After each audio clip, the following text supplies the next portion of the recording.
सभी विद्यार्थियों को नमस्कार। मैं उमेश माथुर। पिछली क्लास में आप सांतत्ता पढ़ रहे थे, तब आपने सांतत्ता के बारे में कॉन्सेप्ट देखा, आपने कंटिन्यूटी की परिभाषा देखी, किसी एक बिंदु पर फलन की सांतत्ता, एक अंतराल में सांतत्ता, ये डिस्कस किया। फिर बाईं सांतत्ता, दाईं सांतत्ता, ये भी आपने देखी, कुछ क्वेश्चंस भी किए। अब फिर एक दो एग्जाम्पल उसमें और लेते हैं। लास्ट में आपने किया था अंतराल में सांतत्ता, तो अंतराल में सांतत्ता पर ही एक एग्जाम्पल लेते हैं। हाँ, अब ये क्वेश्चन आ गया आपके पास। फलन f(x) बराबर 5x-4 जब x का मान 0 और 1 के बीच में हो, 4x² - 3x जब x का मान 1 और 2 के बीच में हो, अंतराल 0,2 में सतत है। ये कल भी किया था आपने क्वेश्चन, कल अपन ने कैलकुलेशन से किया था, और डायरेक्ट भी लिख सकते हैं आप देख सकते हैं। फलन y बराबर 5x-4 और y बराबर 4x² - 3x सर्वत्र सतत है। सर्वत्र सतत है means everywhere continuous. These functions are everywhere continuous. तो ये इस इंटरवल में भी कंटिन्यूअस होंगे, लेकिन यहाँ 1 पर नेचर चेंज हो रही है। 1 से पहले तो दे रखा है 5x-4 और 1 के बाद दे रखा है 4x² - 3x। अगर ये 1 पर सतत हो गया तो सभी जगह सतत हो जाएगा। ये दोनों अलग अलग तो सतत है, लेकिन अपना फंक्शन क्या है? फंक्शन दे रखा है, दो ब्रांच दे रखी हैं, 5x-4 और 4x² - 3x। ये अलग अलग तो सभी जगह सतत होते हैं, सभी वास्तविक संख्याओं के लिए सतत होते हैं, लेकिन जो फंक्शन अपना है वो f(x) है, उन दोनों के कम्बिनेशन से बन रहा है। तो अगर ये 1 पे सतत होगा तो सब जगह सतत हो जाएगा। अब f(x) की x बराबर 1 पर सांतत्ता, continuity of function f(x) at x = 1। तो पहले तो f1 देख लेते हैं। f1 कितना आ गया आपका? 5 × 1 - 4 यानी कि 1 आ गया। लिमिट ऑफ f(x), अब चूंकि लेस देन 1 पर अलग ब्रांच है, ग्रेटर देन 1 पर अलग ब्रांच है, तो लेफ्ट हैंड राइट हैंड दोनों देखनी पड़ेगी। तो पहले limit of f(x) as x tends to 1 minus देखते हैं, लेफ्ट हैंड लिमिट देते हैं। लेफ्ट हैंड लिमिट पे कौन सी ब्रांच काम आएगी? पहली वाली काम आएगी, क्योंकि जब x 1 से छोटा है तब ये 5x - 4 है, तो हो गया ये 5 × 1 - 4, 1 आ गया। अब राइट हैंड लिमिट देखते हैं। Limit of f(x) as x tends to 1 plus something greater than 1, greater than पर नीचे वाली ब्रांच यूज होगी। तो limit of 4x² - 3x as x tends to 1 plus, तो ये कितनी हो गई? 4 × 1 - 3 × 1 यानी कि ये भी 1 हो गई। अब आप देख सकते हैं यहाँ left hand limit, right hand limit और value. Since limit of function f(x) as x tends to 1 minus this equal to limit of f(x) x tends to 1 plus और this equal to f1। Therefore दिया फलन x बराबर 1 पर सतत है, और x बराबर 1 पर सतत हो गया तो पूरे अंतराल में सतत है, इसलिए दिया फलन x बराबर 1 पर सतत है। अतः यह अंतराल 0,2 में भी सतत है। दो पॉलिनोमियल फंक्शन दे रखे थे। पॉलिनोमियल फंक्शन सर्वत्र सतत होते हैं, इसलिए आपने उनको कहीं चेक नहीं किया, लेकिन ये जो फंक्शन था दोनों पॉलिनोमियल के कम्बिनेशन से बन रहा था। तो x बराबर 1 से पहले अलग था और x बराबर 1 के बाद अलग था। तो अगर ये x बराबर 1 पे सतत हो गया तो सब जगह सतत होगा। तो सिर्फ आपने 1 पे चेक किया और 1 पे चेक करने से ही वो सतत आ गया, तो इसका मतलब पूरे अंतराल में सतत। फलन f(x) बराबर दिस, अंतराल 0,π में सतत हो, तब a और b के मान ज्ञात करो। If given function f(x) is continuous in the interval 0,π, then find the value of a and b। अब ये फंक्शन दे रखा है, 3 ब्रांच दे रखी हैं। पहली ब्रांच दे रखी है x + a√2 sin x when x varies from 0 to π/4। Second branch 2x cot x + b when x varies from π/4 to π/2। And third branch a cos 2x - b sin x when x varies from π/2 to π, यानी 0 से पाई के मध्य में परिभाषित कर रखा है। 3 branch दे रखी हैं और आपसे कहा है कि इस इंटरवल में ये कंटिन्यूअस है, तो a और b के मान निकालने हैं। अगर अंतराल में कंटिन्यूअस है तो अंतराल के प्रत्येक बिंदु पर कंटिन्यूअस है।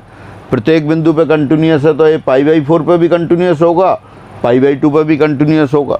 तो अपन ऐसा करते हैं, एक बार तो लगा देते हैं π/4 पर कंटिन्यूस है, क्योंकि दिया फलन x बराबर π/4 पर सतत है। π/4 पर सतत क्यों है?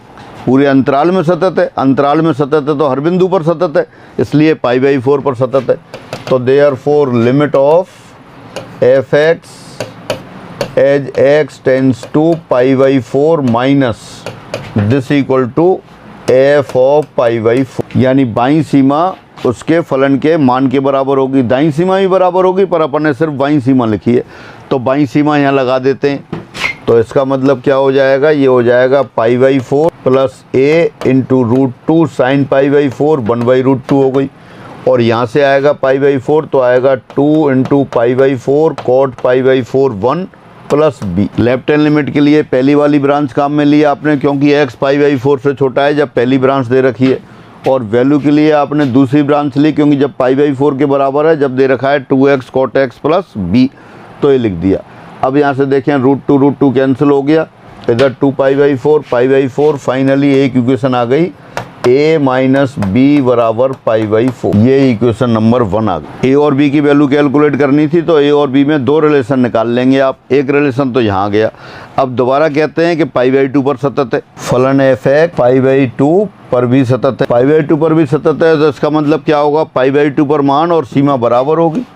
देयरफॉर f π/2 बराबर limit of f(x) as x tends to π/2 plus π/2 minus भी लगा सकते हैं, लेकिन आपको उससे ही काम चल रहा है। तो π/2 पर पहले फंक्शन की वैल्यू यहाँ से लिखेंगे।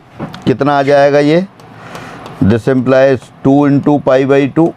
π/2 पर कौन सी ब्रांच यूज हो रही है? दूसरी वाली ब्रांच, क्योंकि π/2 पर जो बराबर का सिंबल है इसके साथ लिख रहा है। तो 2 π/2 कॉट π/2 कितना होता है? 0 प्लस b।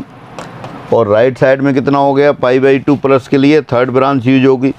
तो यहाँ कितना आ जाएगा देखें आप ये, हाँ ये आ गया a कॉट 2 π/2 कॉट पाई वो -1 आ गया, माइनस b साइन π/2 वो 1 हो गया।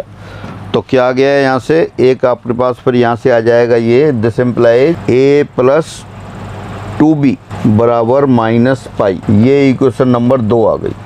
दोबारा से देख लें, a ये लेफ्ट हैंड साइड में ले आए आप उसे, वहाँ -b था, यहाँ प्लस b था, तो ये प्लस 2b आ गया। और 2 इंटू ये तो 0 है, तो ये 0 आ गए। a प्लस 2b बराबर 0। अब आपके पास दो इक्वेशन आ गई, दोनों इक्वेशन को सॉल्व कर लेंगे। एक तो यहाँ पे a माइनस बी बराबर π/4 दे रखा है, और एक ये a प्लस 2b बराबर 0 दे रखा है। तो a की वैल्यू यहाँ रख देते हैं, -2b माइनस b -3b बराबर π/4।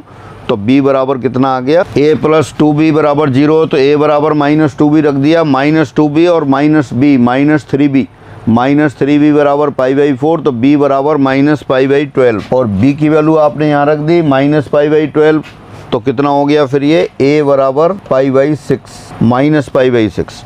तो इस तरह से a और b के आंसर आ गए आपके पास। फाइनली क्या था? एक फंक्शन दे रखा था, फंक्शन एक अंतराल में आपको सतत दे रखा था। तो आपने क्या किया कि सतत दे रखा था, तो उसमें से 2 पॉइंट आपने, अंतराल में सतत है तो अंतराल की हर बिंदु पर सतत है। जैसी फंक्शन की नेचर दे रखी थी, π/4 से पहले और π/4 के बाद अलग अलग ब्रांच थी, तो आपने π/4 पर भी सतत है। तो एक इक्वेशन यहाँ से आ गई कि π/4 पर लेफ्ट हैंड लिमिट यहाँ से निकाली, वैल्यू यहाँ से निकाली, बराबर कर दिया।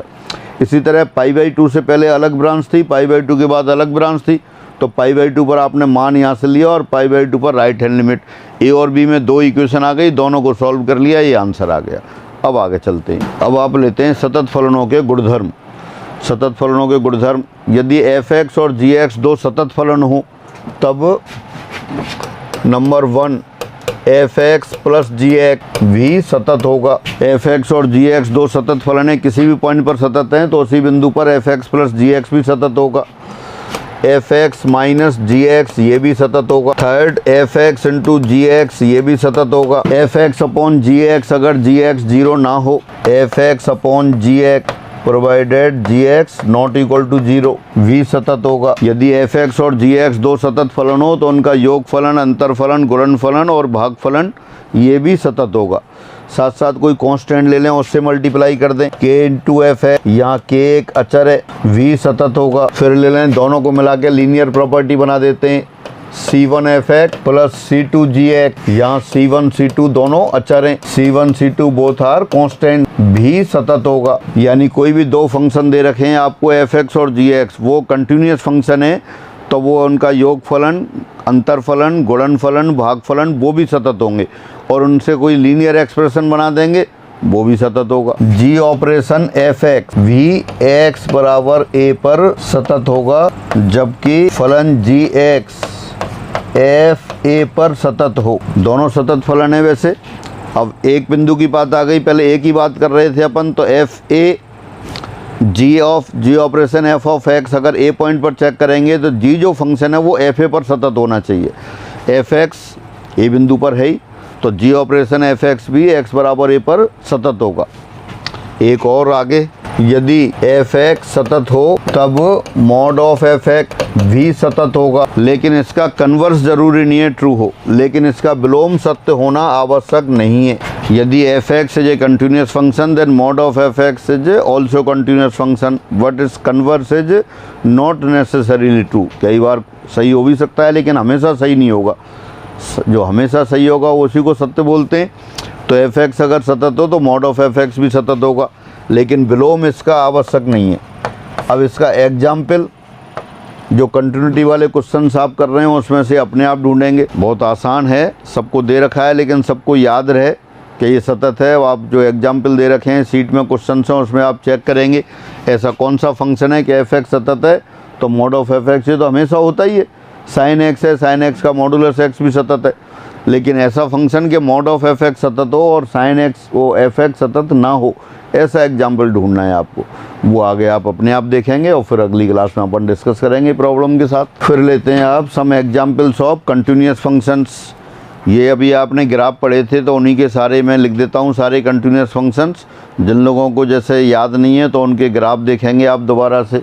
तो नंबर 1, y बराबर constant for all x belongs to domain. याद करें y बराबर कांस्टेंट, y बराबर कांस्टेंट का ग्राफ कैसे बनता था, x अक्ष के समांतर एक रेखा आती है, हर जगह कंटिन्यूस होती है, कहीं भी कोई गैप नहीं है। y बराबर x लाइन का समीकरण है, मूल बिंदु से जाने वाली रेखा है जो x अक्ष से 45 डिग्री का कोण बनाती है, हमेशा सतत होती है। y बराबर ax प्लस b कोई भी लाइन की समीकरण, वो पहले स्पेशल लाइन थी, ये जनरल हो गई। y बराबर ax plus b line draw करते हैं, थ्रू आउट कंटिन्यूस होता है, कहीं भी कोई गैप नहीं होता। y बराबर एक्स स्क्वायर पैराबोला बहुत समय से जानते हैं आप। y बराबर ax square plus bx plus c, a b c कोई भी रियल नंबर हो सकते हैं, अपने जो वैसे वहाँ रेशनल नंबर लेते हैं पर कोई भी रियल नंबर हो सकते हैं। ये भी आपने देखा हुआ है, दोनों ग्राफ पैराबोला बनता है, a पॉजिटिव हो तो ऊपर खुला हुआ बनेगा और a नेगेटिव होगा तब नीचे खुला हुआ बनेगा। y बराबर a0 x to the power n plus a1 x to the power n minus 1 plus a2 x to the power n minus 2 and so on an minus 1 x plus an। कोई भी polynomial है n degree का polynomial है तो definitely n कैसा होगा, positive integer. In fact ये देखें तो सारे के सारे पॉलिनोमियल ही हैं, बहुपदी लिखे हैं आपने। कांस्टेंट इसको आप 0 डिग्री का पॉलिनोमियल कह सकते हैं, ये फर्स्ट डिग्री, सेकंड डिग्री, ये n डिग्री। तो बहुपदीय व्यंजक जो भी होते हैं, पॉलिनोमियल्स जितने भी हैं वो सारे सर्वत्र सतत होते हैं। और आप देख भी सकते हैं सतत क्यों होते हैं। सतत निकालने के लिए क्या करना होता है, सतत निकालने के लिए आपको किसी भी बिंदु, जिस बिंदु पर चेक करना है, ए पर एफ ए और limit of F x as X tends to A, ये दोनों बराबर होने चाहिए। अगर ये दोनों बराबर हैं तो फलन सतत हो जाता है। अब यहाँ किसी भी कर्व को पकड़ लो आप, किसी भी बिंदु पर मान निकालें और सीमा निकालें, दोनों विद्यमान होंगी और बराबर होंगी। क्यों विद्यमान होंगी? क्योंकि यहाँ विद्यमान कब नहीं होता, जब या तो एक फंक्शन ऊपर और एक नीचे दे रखा हो, नीचे 0 आ जाए तब दिक्कत आती है। अंडर रूट में नेगेटिव आता है तब आता है, यहाँ तो ऐसी कोई बात ही नहीं है। हर रियल नंबर के लिए परिभाषित है, हर बिंदु पर ही फलन का मान और सीमा बराबर है तो सदैव सतत होंगे। एग्जाम्पल में पहला एग्जाम्पल आपने देखा, पहले एग्जाम्पल के 4 पार्ट लिखे आपने। जितने भी बहुपदीय व्यंजक हैं वो सारे सब जगह सतत होंगे। तो जब भी कहीं क्वेश्चन में आ जाएगा बिना चेक किए आप लिख देंगे। हर बिंदु पर सतत। फिर दूसरा एग्जाम्पल लेते हैं अपन, y बराबर साइन एक्स, y बराबर कॉस एक्स, एवरीवेयर कंटिन्यूअस, सर्वत्र सतत, एवरीवेयर कंटिन्यूअस। दो तरह से लिखते हैं, एवरीवेयर कंटिन्यूअस और कंटिन्यूअस इन इट्स डोमेन, अपने प्रांत में सतत। तो जिन लोगों का प्रांत कैपिटल आर है उनके लिए तो अपन कह देते हैं एवरीवेयर कंटिन्यूअस, और जिन लोगों का प्रांत आर नहीं है और कोई प्रांत है तो वो उसमें सतत हो जाते हैं। यहाँ पर जो एग्जाम्पल दे रहे हैं वो एवरीवेयर कंटिन्यूअस। y बराबर E to the power X, y बराबर E to the power minus X, y बराबर E to the power X plus E to the power minus X, y बराबर E to the power X minus E to the power minus X. E to the power X का graph आपने देखा, E to the power minus X का graph देखा, दोनों continuous है। और दो सतत फलन है तो सतत फलनों का योग भी सतत फलन होगा, उनका अंतर भी सतत फलन होगा, तो ये भी आपने लिख दी। फिर आगे चलते हैं, y बराबर mod of x where continuous, y बराबर x plus mod of x, y बराबर x minus mod of x, fourth y बराबर x मॉड ऑफ x। ये सारे एवरीवेयर कंटिन्यूअस, सर्वत्र सतत है। x y बराबर x लाइन होती है, y बराबर मॉड ऑफ x, उसका ग्राफ भी आपने देखा हुआ है। तो ये सारे ग्राफ कहाँ हैं, एवरीवेयर कंटिन्यूअस। इनके ग्राफ अपन ने बनाए थे ग्राफ के समय, तो आप देखेंगे, और अभी जब चेक करने की बात आएगी एक आध बार फिर दोबारा बना लेंगे। तो ये सारे कैसे हैं, कंटिन्यूअस फंक्शंस हैं, कहीं कोई चेक करने की ज़रूरत नहीं है। जब भी कहीं आ जाए कि इस बिंदु पर सतत है या नहीं है तो आप लिख देंगे सीधे सतत है। y बराबर mod of x minus A is a constant, sixth y बराबर mod of x minus A plus mod of x minus B, a and b belongs to r, a और b कोई भी कांस्टेंट रियल नंबर है। y बराबर mod of x minus A सतत है, y बराबर mod of x minus B सतत है। दो सतत फलनों का योग फिर सतत होता है तो सीधा होगा। आप मॉडुलर से फ्री करके इनके ग्राफ बना के देख सकते हैं। कुछ ग्राफ अपन ने बनाए थे ग्राफ वाले टाइम पे, मॉडुलर फंक्शन जहाँ पढ़ाया था वहाँ पर ने y बराबर mod of x plus mod of x minus 1, पहले उसको मॉडुलर से फ्री किया था, 3 लाइन का कम्बिनेशन बना था, फिर ग्राफ बनाया था, तो आप उसको भी चेक करेंगे। तो ये मॉडुलर फंक्शन वाले ये भी क्या है, सभी जगह ग्राफ, सभी जगह इनके ग्राफ आपने देखे हुए कंटिन्यूअस हैं, इसलिए ये कंटिन्यूअस फंक्शन है। y बराबर x to the power m sine 1 upon x when x not equal to 0, उसको मैं fx लिख देता हूँ, y भी लिख सकते थे, 0 when x इक्वल टू 0, सर्वत्र सतत होगा जबकि m ग्रेटर देन 0 हो। ये अपन ने नहीं पढ़ा था तो आप ये प्रूफ कर लेंगे। और इसी स्टाइल से और भी लिख सकते हैं आप, सेकंड fx बराबर x to the power m cos 1 upon x when x not equal to 0, 0 when x equal to 0, सतत होगा v continuous when m greater than 0, तो ये भी कंटिन्यूअस होगा। और भी लिख सकते हैं एक दो इस पे, वो आप सीट में देखेंगे। तो अब इसको कैसे चेक करते हैं वो आप एक प्रूफ कर लेते हैं। 0 पर कंटिन्यूअस होने के लिए क्या ज़रूरी है, 0 पर फलन का मान और फलन की सीमा दोनों विद्यमान होने चाहिए और बराबर होने चाहिए। अगर ऐसा है तो वो सतत होते हैं। तो 0 पर अपन चेक करते हैं, पहले वाले फंक्शन को चेक करते हैं। दिया फलन एक बार दोबारा लिख देता हूँ। फलन क्या है आपके पास, fx बराबर x to the power m sine 1 upon x when x not equal to 0 और 0 when x इक्वल टू 0, ये फंक्शन दे रखा है। x बराबर 0 पर कंटिन्यूटी चेक करने हैं इसकी। आपको तो वहाँ तो लिखा था एवरीवेयर कंटिन्यूअस है, फिर 0 पर क्यों चेक कर रहे हैं। x to the power m हमेशा कंटिन्यूअस होता है। साइन 1 अपॉन एक्स 0 के अलावा सब जगह सतत है, क्योंकि साइन 0 पर तो क्या होगा, 1 अपॉन 0 हो जाएगा। 1 अपॉन 0 आपका एग्जिस्ट नहीं करता, विद्यमान नहीं होता। तो सिर्फ 0 के अलावा साइन ऑफ एंगल तो सब जगह सतत होता है। ये भी सतत, ये भी सतत, तो इनका गुणा भी सतत। अभी आपने देखा था y बराबर साइन एक्स, उसका ग्राफ बना लें आप। तो एंगल की जगह कुछ भी हो, साइन ऑफ एंगल, अगर एंगल डिफाइन है तो साइन ऑफ एंगल कंटिन्यूअस होता है। और ये भी कंटिन्यूअस है, दोनों का गुणा फिर कंटिन्यूअस हो गया। और ये 0 पर चूंकि परिभाषित नहीं है, 0 पे अलग परिभाषा दे दी। तो अगर ये 0 पर कंटिन्यूअस हो गया तो सब जगह कंटिन्यूअस होगा। तो बस अपन 0 पर चेक कर लेते हैं। तो पहले फलन का मान देखते हैं। x बराबर 0 पर f0 दे ही रखा है सामने आपको 0। अब सीमा देखते हैं, limit of fx as x tends to 0। तो ये लिख दिया आपने, limit of x to the power m into sine of 1/x, x tends to 0। x बराबर 0 पर फलन का मान डायरेक्ट दे रखा है 0 तो वो ऐसे ही लिख दिया। अब x टेंस टू 0 पर सीमा डिस्कस करते हैं इसकी। अब इस लिमिट को दो लिमिट में कन्वर्ट कर लिया, limit of x to the power m as x tends to 0 into limit of sine 1/x as x tends to 0। एक लिमिट को दो लिमिट में कन्वर्ट कर लिया। अब राइट हैंड में जो दूसरे नंबर की लिमिट लिखी है साइन ऑफ एंगल, एंगल कितना भी बड़ा हो साइन ऑफ एंगल तो -1 और 1 के बीच में होगा और फाइनाइट होगा। तो ये तो आ जाएगा आपका -1 एवं 1 के मध्य एक परिमित राशि, फाइनाइट क्वांटिटी बिटवीन 1 एंड -1। अब इसकी बात करते हैं। 0 की पावर m 0 होगा बशर्ते कि m पॉजिटिव हो। ये 0 होगा। 0 कब होगा? जब m पॉजिटिव होगा तब ये 0 आएगा। अगर m नेगेटिव होता, पावर नेगेटिव होती तो 1/x to the power m आ जाता, फिर 0 लिखते तो 1/0 आता। 1/0 तो विद्यमान नहीं होता, 0 से भाग माननी नहीं है। तो इसका मतलब ये 0 कब आएगा? जब पावर पॉजिटिव हो। तो वही आपने लिख दिया। तो 0 into something 0 when m positive. Limit भी 0 आ गई, मान भी 0 आ गया। इसका मतलब दिया हुआ फलन सतत होगा। लेकिन कब सतत होगा? जब m positive. Therefore given function is continuous when m greater than 0।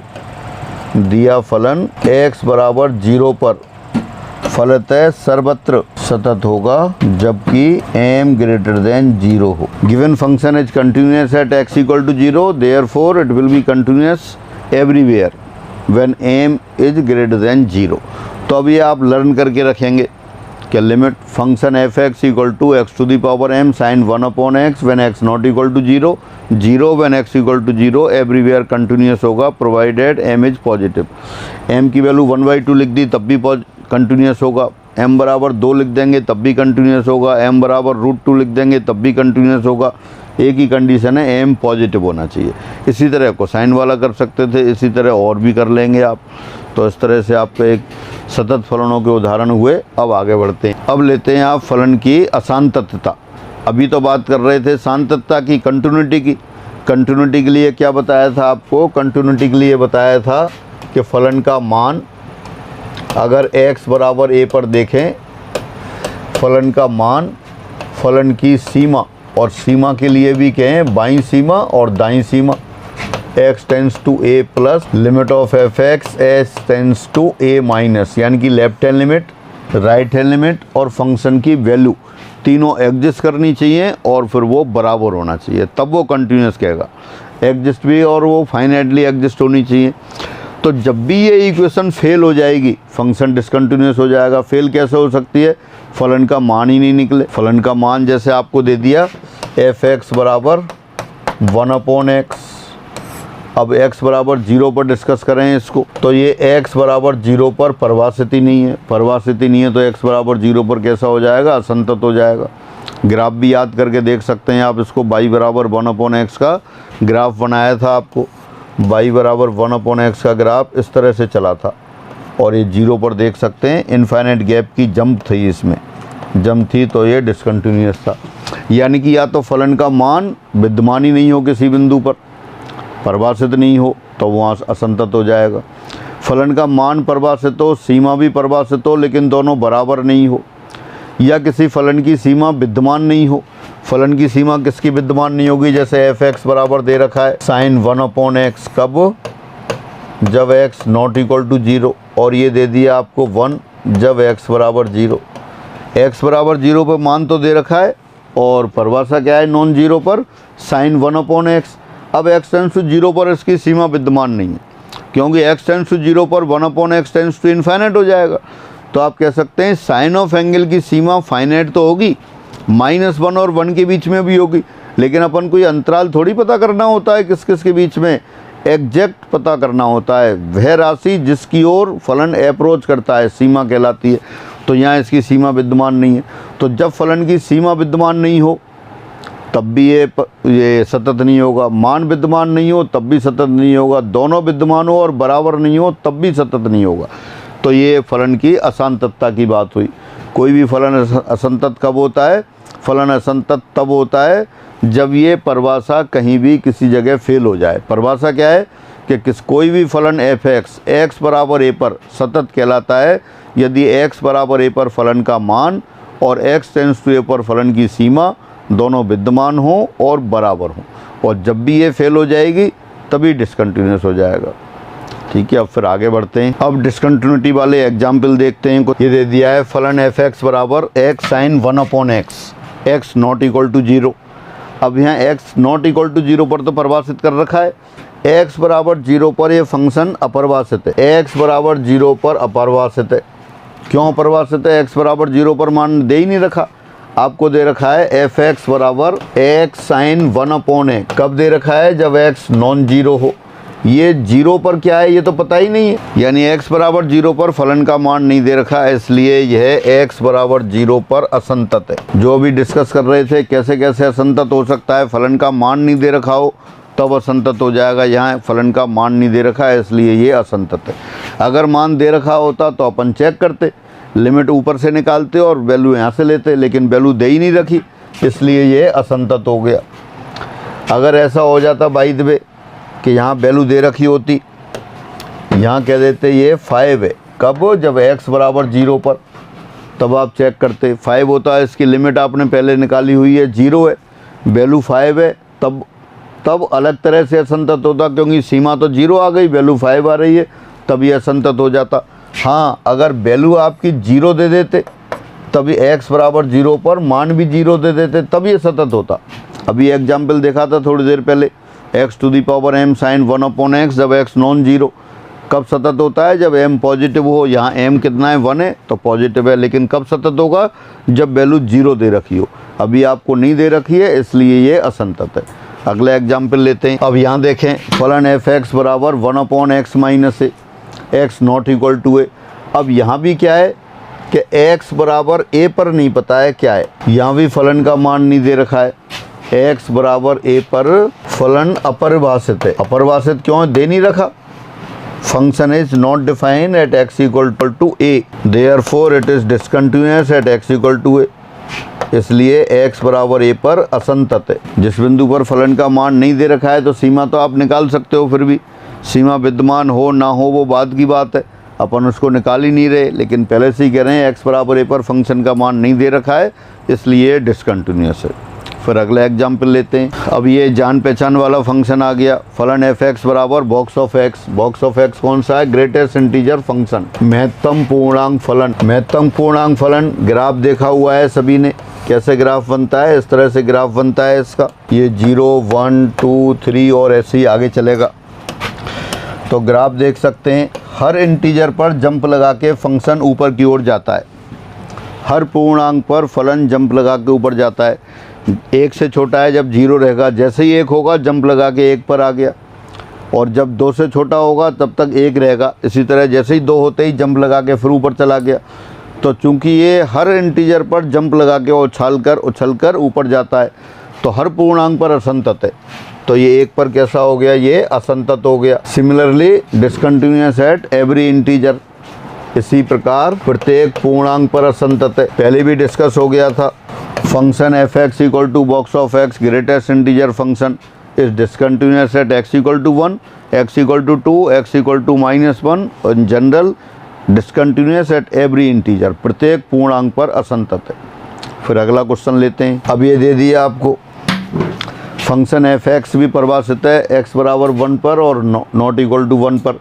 जब x नॉट इक्वल टू 1 है तब तो ये ब्रांच दे रखी है एफ एक्स बराबर x² plus 2x minus 3/x minus 1, और x बराबर 1 पर मान दे रखा है 2। अब ये देखें कैसा है, तो f1 तो आपको 2 दे दिया। अब limit of F x as x tends to 1, तो लिमिट ऑफ एफ एक्स क्या लिख दिया? वो एक्सप्रेशन लिख दिया आपने, x² plus 2x minus 3/x minus 1। ऊपर वाले एक्सप्रेशन के जो पॉलिनोमियल है उसके फैक्टर्स कर दिए आपने। क्या फैक्टर हो गए? फैक्टर की प्रैक्टिस आपको अच्छी खासी होनी चाहिए। x minus 1 x plus 3/x minus 1, factor की अच्छी प्रैक्टिस करनी है। 7th 8th वाले जो क्वेश्चन है, जिन लोगों को प्रैक्टिस नहीं है उनको एक ही दिन में करेंगे सारे। एक दिन में ज़्यादा टाइम लगता है तो फिर दोबारा करेंगे, कोई रामबाण तरीका नहीं है, सिर्फ प्रैक्टिस की बात है। हाँ, वैसे चेक कर सकते हैं आप, x2 -1 इंटू 3 -3 प्लस 3x और -x प्लस 2x हो गया। x -1 कैंसिल, फिर क्या बचा आपका 1 + 3 4 आ गया। यानी कि सीमा तो 4 आई, सीमा एग्जिस्ट कर रही है, विद्यमान है 4 के बराबर आ गई और मान 2 के बराबर है। तो x बराबर 1 पर असंतत है। क्यों असंतत है? क्योंकि limit of f(x) as x tends to 1 not equal to f(1). अपन जो असंतत जहाँ जहाँ हो सकती है, जिस जिस तरह से हो सकती है, उसके एग्जाम्पल डिस्कस कर रहे हैं। सतत वाला आपने पढ़ा, कोई भी फलन किसी बिंदु पर सतत कब होता है? जब उस बिंदु पर फलन का मान और उस बिंदु पर फलन की सीमा दोनों विद्यमान हो और बराबर हों। तो अब ये सारी चीज़ होगी तो सतत, और कहीं भी फेल हो जाएगा तो वो असंतत होता है। कितने तरह से फेल हो सकता है वो अपन देख रहे हैं। अब आप आते हैं टाइप्स ऑफ डिसकंटिन्यूटी पर। असंतत के प्रकार, असंतत के प्रकार कैसे कैसे हो सकते हैं अभी आप डिस्कस कर रहे थे। फलन का मान विद्यमान नहीं हो, फलन की सीमा और मान दोनों विद्यमान हो, बराबर नहीं हो, तब अब इसमें कई टाइप की डिसकंटिन्यूटी आती हैं। प्रथम प्रकार के डिसकंटिन्यूटी, द्वितीय प्रकार की डिसकंटिन्यूटी, तृतीय प्रकार वो मिश्रित डिसकंटिन्यूटी, रिमूवेबल डिसकंटिन्यूटी। रिमूवेबल निराकरणीय, जिसका निराकरण हो जाए। तो सबसे पहले लेते हैं अपन फर्स्ट टाइप की। फर्स्ट टाइप की कौन सी होती है? जब लेफ्ट हैंड लिमिट और राइट हैंड लिमिट दोनों एग्जिस्ट कर रही हो लेकिन बराबर नहीं हो, उसको अपन प्रथम प्रकार का असंतत कहते हैं। कई बार लिमिट इनफाइनाइट आ जाए तो वो उसको इनफाइनाइट डिसकंटिन्यूटी कहते हैं। तो एक एक करके इनको देखते हैं फिर। हाँ, एक बात और, ये टाइप्स ऑफ डिसकंटिन्यूटी अपने सिलेबस में यहाँ कैलकुलस में नहीं है। ये अपन वहाँ एनालिसिस के साथ पढ़ते हैं, वो भी अपने सिलेबस में एनालिसिस के पोर्शन में भी नहीं है अपने यहाँ। फिर ये क्यों डिस्कस किया जा रहा है? अभी एक एग्ज़ाम में क्वेश्चन आ गया था आपके, तो वो क्वेश्चन हमने सीट में डाल रखा है। तो डाल रखा है इसलिए फिर कई बार पूछते हैं साहब कैसे करेंगे, तो इसके लिए परिभाषा दी जा रही है, वैसे अपने सिलेबस में नहीं है। अगर जब सिलेबस में नहीं होता है और आरपीएससी एग्ज़ाम में दे देती है तो उस क्वेश्चन को डिलीट किया जा सकता है। कैसे? आप सब जानते हैं, कोड की सहायता से। तो लेकिन फिर भी वो एक अलग बात है, अलग प्रोसेस है। तो अपन एक क्वेश्चन आ गया था अपने पास, तो उसके लिए मैं बता रहा हूँ। तो यहाँ क्या बताएंगे अपन, क्या होगा? यदि limit of f(x) as x tends to a minus और limit of f(x) as x tends to a plus दोनों विद्यमान हो लेकिन बराबर ना हो, तब हम कहते हैं कि फलन f(x) x बराबर a पर प्रथम प्रकार का असंतत रखता है। If left hand limit as well as right hand limit both exist but not equal, then we say the function f(x) has discontinuity of first type, मतलब पहले प्रकार का असंतत है। तो इसमें एग्जाम्पल आप बता सकते हैं, कई एग्जाम्पल आपने किए हैं, देख सकते हैं। फंक्शन बॉक्स ऑफ x बराबर 1 पर प्रथम प्रकार की डिसकंटिन्यूटी रखता है, प्रथम प्रकार का असंतत रखता है। कैसे? आप लेफ्ट हैंड लिमिट निकालेंगे x टेंड्स टू 1 पर तो 0 आएगी, राइट हैंड लिमिट निकालेंगे तब 1 आएगी। दूसरा एग्जाम्पल देख सकते हैं आप, मॉड ऑफ f(x) बराबर mod of x upon x बराबर 0 पर, ये भी प्रथम प्रकार का असंतत रखता है। रिवाइज करें आप, इसकी लेफ्ट हैंड लिमिट निकाली थी आपने -1 के बराबर आई थी, राइट हैंड लिमिट निकाली थी तब +1 के बराबर आई थी। और भी एग्जाम्पल आप ढूंढ सकते हैं, जो अपन ने क्वेश्चन किए हैं उन्हीं में मिल जाएंगे। मतलब left hand limit right hand limit दोनों लिमिट एग्जिस्ट करती हो लेकिन बराबर नहीं हो, तब आप कहेंगे ये प्रथम प्रकार का असंतत है। तो ये प्रथम प्रकार का असंतत की परिभाषा भी हो गई, और ये अपने यहाँ ये एग्जाम में ये क्वेश्चन आया हुआ है, एग्जाम में फिर देखेंगे आप। तो अब आप आगे बढ़ते हैं। एक आती है फिर रिमूवेबल डिसकंटिन्यूटी। रिमूवेबल डिसकंटिन्यूटी निराकरणीय असंतत या अपने असंतत, जैसा नाम है रिमूवेबल, जो डिसकंटिन्यूटी रिमूव हो जाए। निराकरणीय असंतत, जिस असंतत का निराकरण हो जाए। जैसे अपन एग्जाम्पल लेते हैं, यदि f(x) बराबर x³ - 1 upon x - 1 when x not equal to 1, और ये लिख दिया आपने 1 व्हेन x इक्वल टू 1। अब यहाँ देखें, ये क्वेश्चन पहले किया हुआ है आपने। यहाँ f1 तो 1 दे रखा है, और limit of f(x) as x tends to 1, उम्मीद है सभी को याद होगा क्या आएगी लिमिट इसकी। स्टैंडर्ड लिमिट आपने पढ़ रखी है पहले से। क्या पढ़ रखा है? Limit of x to the power n -1 upon x - 1 as x tends to 1, हाँ, याद आ गया होगा सबको, n के बराबर होता है। तो ये लिमिट यहाँ अपनी किसके बराबर आ गई आपके पास, ये 3 के बराबर आ गई। अब लिमिट भी एग्जिस्ट कर रही है, वैल्यू भी एग्जिस्ट कर रही है, लेकिन दोनों बराबर नहीं है, तो ये डिसकंटिन्यूस हो गया। लेकिन अगर यहाँ जो वैल्यू आपने दे रखी है, इसकी जगह वैल्यू हटा के आप यहाँ 3 रख दें, तो ये कंटिन्यूस हो जाएगा। यानी कि जो डिसकंटिन्यूटी थी उसका निराकरण हो गया, डिसकंटिन्यूटी रिमूव हो गई। तो जब ऐसा हो कि सीमा और मान, फलन का मान दोनों विद्यमान हो लेकिन बराबर ना हो, तब ऐसी डिसकंटिन्यूटी कहलाती है रिमूवेबल डिसकंटिन्यूटी। मतलब ऐसी डिसकंटिन्यूटी जिसका निराकरण हो जाए। और निराकरण कैसे करेंगे, फलन का मान बदल देंगे। कैसे बदलेंगे, जो लिमिट है उसी के बराबर उसका मान रख देंगे, तो यहाँ ये रिमूवेबल डिसकंटिन्यूटी हो गई। फिर आगे बढ़ते हैं। हाँ, निराकरणीय आसान तत्व, वही एग्जाम्पल लिख दिया। फिर फलन एफ एक्स बराबर x Q minus 1 upon x minus 1 जब एक्स नॉट इक्वल टू 1, 2 जब एक्स बराबर 1। एक्स बराबर 1 पर निराकरणीय आसान तत्व रखता है। एक्स बराबर 1 पर निराकरणीय आसान तत्व रखता है। क्यों रखता है, इसकी आपने अभी लिमिट निकाली थी, 3 के बराबर आती है और वैल्यू 2 दे रखी है। अगर इसको 3 रख देंगे तो ये कंटिन्यूस हो जाएगा, यानी कि निराकरण हो गया। वही एग्जाम्पल हो गया पहले वाला। फिर आगे देखते हैं। अब आता है द्वितीय प्रकार का आसान तत्व। द्वितीय प्रकार का आसान तत्व, यदि फलन की सीमा ही विद्यमान ना हो तो वो कहते हैं कि ये द्वितीय प्रकार का आसान तत्व। If limit of the function does not exist when we say function has discontinuity of type second type की डिसकंटिन्यूटी है। इसमें कौन से एग्जाम्पल आएगा, जैसे आप देख सकते हैं फलन एफ एक्स बराबर 1 अपॉन एक्स आ गया। यहाँ इसकी सीमा विद्यमान नहीं है। आप याद करें, इसकी सीमा आपने निकाली थी x टेंस टू 0 पर। x टेंस टू 0 पर जब लेफ्ट हैंड लिमिट निकालते हैं तो माइनस इन्फिनिट आती है, राइट हैंड लिमिट निकालते हैं तो प्लस इन्फिनिट आती है। यानी इसकी सीमा ही विद्यमान नहीं है। सीमा ही विद्यमान नहीं है तो ये डिसकंटिन्यूस है। तो कौन सी टाइप की डिसकंटिन्यूटी है, सेकंड टाइप की। और एग्जाम्पल देखते हैं। ये आ गया फलन एफ एक्स बराबर sine 1 upon x not equal to 0 जब x इक्वल टू 0 में x बराबर 0 पर द्वितीय प्रकार का आसान तत्व है। क्यों द्वितीय प्रकार का आसान तत्व है, क्योंकि यहाँ limit of F x tends to 0 does not exist, विद्यमान नहीं है, इसलिए ये द्वितीय प्रकार का आसान तत्व है। एक आते है मिक्स्ड डिसकंटिन्यूटी, मिश्रित आसान तत्व। मिश्रित आसान तत्व कौन सा होता है, एक टाइप की सीमा आ जाए और एक टाइप नहीं हो। देखते हैं दोबारा से मिश्रित आसान तत्व। हाँ, मिश्रित आसान तत्व कौन सा है, अगर कोई फंक्शन दे रखा है, यदि फलन एफ एक्स के लिए लेफ्ट हैंड लिमिट या राइट हैंड लिमिट में से एक ही विद्यमान हो तब ये मिश्रित आसान तत्व कहलाती है। पहले आपने देखा था प्रथम प्रकार का आसान तत्व, left hand right hand limit दोनों विद्यमान थी लेकिन बराबर नहीं थी। फिर एक आपने देखा कि लिमिट ही विद्यमान नहीं है, द्वितीय प्रकार का आसान तत्व हो गया। अब ये एक तो एग्जिस्ट हो और एक ना हो, यानी कि मिश्रित हो गई। एग्जाम्पल देखें इसका, यहाँ देखें। अब ये फलन दे रखा है आपको एफ एक्स बराबर साइन 1 अपॉन एक्स जब X less than 0, X square जब ग्रेटर देन इक्वल टू 0।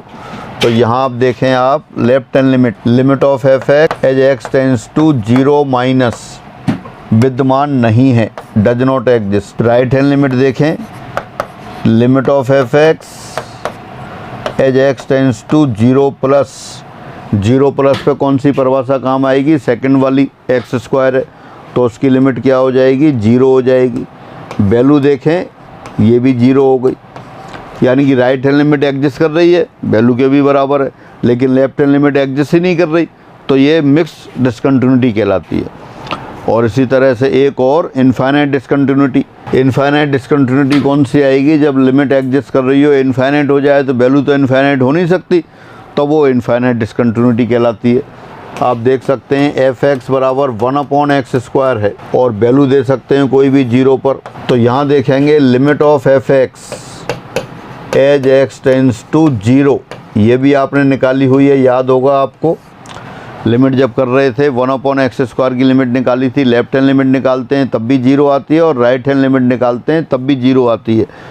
तो रिकॉल करें आप, ग्राफ भी बनाया था अपन ने, ये इस तरह से ग्राफ बनाया था। ये बाई बराबर 1 अपॉन एक्स स्क्वायर का ग्राफ है। जब आप लेफ्ट हैंड साइड से आ रहे हैं 0 की ओर तब भी ग्राफ ऊपर जा रहा है, इनफाइनाइट की ओर जा रहा है, और राइट साइड से आ रहे हैं तब भी ग्राफ कहाँ जा रहा है, ऊपर की ओर जा रहा है, इन्फिनिट की ओर जा रहा है, यानी कि x टेंस टू 0 पर 1/x² tends to infinite. And limit तो एग्जिस्ट कर रही है, लेकिन वैल्यू कहाँ है, वैल्यू तो इन्फिनिट हो नहीं सकती, तो इसकी इन्फिनिट डिसकंटिन्यूटी होगी। एक और एग्जाम्पल देखें, फलन f(x) बराबर 10x, x बराबर π/2 पर अपरिमित अशांतता रखता है। π/2 पर इसका ग्राफ बना सकते हैं आप, आपको याद होगा ग्राफ 10x का, ये π/2, ये पाई, ये ग्राफ इस तरह से चलता है आपका। जब x का मान 0 से π/2 की ओर जाता है तो tan ऑफ एंगल इन्फिनिट की ओर जाता है, और जब x का मान जैसे ही π/2 क्रॉस करता है, जंप लगा के ये नीचे आ जाता है, तो ये माइनस इन्फिनिट इस तरह से। तो x बराबर π/2 पर देख सकते हैं ग्राफ कहाँ जा रहा है, इन्फिनिट की ओर जा रहा है। तो इन्फिनिट की यहाँ की लिमिट भी एग्जिस्ट नहीं कर रही, लेकिन इस तरह के जो इन्फिनिट की ओर जाते हैं तो अपन कहते हैं कि ये अपरिमित अशांतता है, इन्फिनिट डिसकंटिन्यूटी है। तो ये डिसकंटिन्यूटी की टाइप्स की बात हुई, बाकी वैसे अपने सिलेबस में नहीं है, सिंपल परिभाषाएँ हैं, परिभाषाएँ आप याद कर लें। प्रथम प्रकार का अशांत तत्व, द्वितीय प्रकार का अशांत तत्व, मिश्रित अशांत तत्व, रिमूवेबल डिसकंटिन्यूटी निराकरणीय अशांत तत्व, और एक ये अपरिमित अशांत तत्व। एक दो एग्जाम्पल और देखते हैं फिर, या पहले असंतत फलनों के एग्जाम्पल लेते हैं। सब एग्जाम्पल्स ऑफ डिसकंटिन्यूअस फंक्शन। अब ऐसे एग्जाम्पल देखते हैं, ऐसे फलन देखते हैं जो डिसकंटिन्यूअस हैं। f(x) बराबर 1/x, f(x) बराबर 1/x, या आप कह सकते हैं y बराबर 1/x, y बराबर sin 1/x, y बराबर e⁻1/x, y बराबर mod of x/x। कहाँ पर हैं ये, x बराबर 0 पर। सभी x बराबर 0 पर डिसकंटिन्यूअस हैं। 1/x, sin 1/x, e⁻1/x, mod of x/x, सब x बराबर 0 पर डिसकंटिन्यूअस है। इसी तरह दूसरा देख सकते हैं, y बराबर 1/x minus a। Second, y बराबर sin of 1/x minus a। मतलब जहाँ 1/x लिखा हुआ था, अब सब जगह 1/x माइनस a लिख दे रहे हैं। y बराबर e⁻1/x माइनस a, y बराबर mod of x minus a upon x minus a। कहाँ पर ये, सभी x बराबर a पर, और यहाँ क्या थे, सभी x बराबर 0 पर। तो ये डिसकंटिन्यूअस फंक्शंस हो गए आपके। और आगे देखते हैं, y बराबर 10x, 10x को क्या लिख सकते हैं आप, x 10x लिख सकते हैं sin x upon cos x। तो जब जब cos x 0 हो जाएगा ये असंतत होगा। cos x कहाँ 0 होता है, x बराबर ऑड π/2 पर, 2n + 1 π/2, n is any integer. y बराबर sec x भी कहाँ होगा, वही sec x means 1/cos x। तो जब जब cos x 0 हो जाएगा, 1/0 परिभाषित नहीं होता, तो ये डिसकंटिन्यूअस होंगे। y बराबर cot x को क्या लिख सकते हैं आप, cos x upon sin x। तो जब जब sin x 0 होगा ये डिसकंटिन्यूअस होगा। sin x कहाँ 0 होता है, 0 पर, पाई पर, in general n pi, n belongs to z। sin n pi हमेशा 0 होता है, तो cos अपॉन sin नीचे 0 हो गया। इसी तरह से आप लिख सकते हैं y बराबर cosec x, ये भी कहाँ होगा, x बराबर 0 पर, n पाई पर। ये डिसकंटिन्यूअस फंक्शन हो गए। और देखते हैं आगे, y बराबर बॉक्स ऑफ x, प्रत्येक पूर्णांक पर, एट एवरी इंटीजर, हर पूर्णांक पर। आप देखते हैं ग्राफ आपने देखा था, जंप लगा के ऊपर बढ़ता है, एट एवरी इंटीजर। y बराबर x minus box of x, ये भी कहाँ होगा, हर पूर्णांक पर असंतत होगा। जहाँ जहाँ भी बॉक्स ऑफ x आ जाएगा, जो हर पूर्णांक पर वो डिसकंटिन्यूअस होते हैं। तो ये कुछ असंतत फलनों के एग्जाम्पल रहे। एक और लिख देता हूँ, f(x) बराबर x⁻m sin 1/x when x not equal to 0, 0 x equal to 0। कहाँ असंतत होगा, x बराबर 0 पर, जबकि m लेस देन 0 हो। ये कहाँ असंतत होगा, जब असंतत होगा जब x आपका 0 या लेस देन 0 इक्वल 0 पे भी हो जाएगा, ये असंतत होगा। ग्रेटर देन 0 पर आपने चेक किया था कंटिन्यूअस होता है, प्रूफ भी किया था, लेकिन 0 या 0 से छोटे पर ये असंतत होगा। तो ये असंतत फलनों के एग्जाम्पल रहे आपके। अब एक दो क्वेश्चन देखें, एग्जाम वाला क्वेश्चन है और बेहद आसान क्वेश्चन है। इस तरह के आसान क्वेश्चन आते हैं आपके यहाँ। यदि फलन f(x) बराबर 2x plus 5 when x greater than 1, k when x equal to 1, 8x minus 1 when x less than 1। x बराबर 1 पर सतत हो तो k का मान है। If function f(x) is continuous at x equal to 1 then find the value of k। अगर x बराबर 1 पर सतत है तो 1 पर सतत है तो क्या हो जाएगा यहाँ f1 बराबर limit of f(x) as x tends to 1। लेकिन x टेंस टू 1 पर लिमिट नहीं ले सकते, लेफ्ट हैंड या राइट हैंड लेनी पड़ेगी आपको, तो 1 माइनस ले लिया आपने। दोबारा से क्वेश्चन कह रहा है given function is continuous at x equal to 1, तो x इक्वल टू 1 पर कंटिन्यूस है तो फंक्शन की वैल्यू और सीमा दोनों विद्यमान होंगी और बराबर होंगी। तो f1 कितना लिख दिया आपने, f1 लिख दिया आपने k, और लेफ्ट हैंड लिमिट कहाँ से लिख देंगे, नीचे वाली ब्रांच आएगी, limit of 8x minus 1 as x tends to 1 minus, तो आ गया k बराबर 7। तो ये आंसर आ गया आपका, k बराबर 7 आ गया। ये भी एग्जाम में आया हुआ क्वेश्चन है, फर्स्ट ग्रेड वाला क्वेश्चन है। फलन f(x) बराबर 1/log ऑफ mod x के असंतत बिंदुओं की संख्या है। Function f(x) is discontinuous at how many points, कितने बिंदुओं पर डिसकंटिन्यूस है, ऑप्शन दे रखे हैं, 1 बिंदु, 2 बिंदु, 3 बिंदु, अनंत बिंदु। तो अब 1/log x, अगर log ऑफ x की जगह क्या है, log mod x है। आप y बराबर log x का ग्राफ देखते हैं और प्रांत कौन सा होता है इसका, r प्लस होता है। तो r प्लस अगर इसका ग्राफ बनाएं तो इस तरह से चलता है, बेस नहीं लिखा है तो 1 से बड़ा हो गया, ई बेस हो गया। ये इसका ग्राफ बनाया y बराबर log x, ये 1,0। लेकिन आपके यहाँ क्या है, log ऑफ mod x दे रखा है, तो mod x अगर mod लगा दें, यहाँ मॉडुलस लगा देंगे तो ग्राफ कैसा हो जाएगा, इस तरह से और हो जाएगा -1,0 पे, यानी कि log ऑफ mod x, ये x belongs to r0, non zero numbers के लिए परिभाषित हो गया। जीरो तो प्रांत में होता ही नहीं है, लेकिन मॉड लगाने से क्या हुआ, ये नेगेटिव के लिए भी परिभाषित हो गया। ग्राफ कैसे बना दिया, समफलन है, समफलन का ग्राफ तो y अक्ष के सापेक्ष सममित होता है, तो जैसा राइट साइड में दे रखा था वैसा इधर हो गया। तो y बराबर log ऑफ mod x का ग्राफ बना दिया आपने ये। लेकिन अपने यहाँ ये भी नहीं है, अपना फंक्शन क्या है, 1/log ऑफ mod x। तो एक तो वो पॉइंट देखें, ये कहाँ परिभाषित नहीं है, x बराबर 0 पर परिभाषित नहीं है। एक तो ये, तो अशांतत्व वाले बिंदु कौन कौन से आए, एक तो x बराबर 0 आ गया, क्योंकि x बराबर 0 पर तो log परिभाषित ही नहीं होता। और साथ साथ फिर ये देखें 1/log of mod x, log of mod x 0 कब हो जाएगा, log ऑफ mod x बराबर 0, दिस इम्प्लाइज mod x बराबर 1, यानी कि x बराबर 1 और -1। यानी कि कौन कौन से पॉइंट आए, 0, 1, -1, 3 पॉइंट आए, 3 पॉइंट पर डिसकंटिन्यूस है। 0 तो आपने इसलिए हटा दिया कि डोमेन में ही नहीं है log ऑफ x, और 1/log ऑफ mod x है, 1 समथिंग जो भी है वो समथिंग नॉन जीरो होना चाहिए। लेकिन log ऑफ समथिंग 0 कब हो जाता है, जब समथिंग 1 हो। समथिंग जगह क्या है यहाँ पे, mod x, तो mod x 1 होगा तब ये 0 हो जाएगा। और mod x 1 कब होगा, जब x का मान 1 या -1 होगा। तो फाइनली 0, 1 और -1 3 बिंदुओं पर ये असंतत है। कोई कैलकुलेशन नहीं है, सिर्फ आपको देख के आपको log ऑफ x की जानकारी चाहिए, और बस log ऑफ x कब 0 हो जाता है वो चाहिए, log ऑफ x का प्रांत चाहिए।